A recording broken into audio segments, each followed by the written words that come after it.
ধর্ম ধর্মের বিচার কে করে? অন্যের কাছে যেটা অধর্ম সেটা আমার কাছে ধর্ম হতে পারে।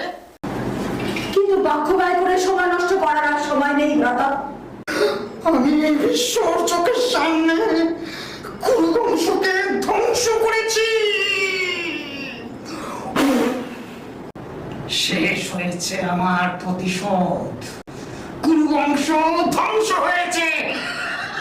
এসবের পেছনে তোমার আসল কারণ ছিল গঙ্গাপুত্র ভীষ্মর ওপর প্রতিশোধ নেওয়া।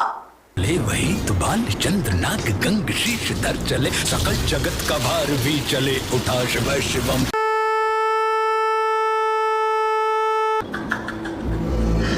আমি হয়তো থাকবো না, কিন্তু আমার এই ভাষা চিরকাল থাকবে। মানুষের মনে প্রতিহিংসা থাকবে।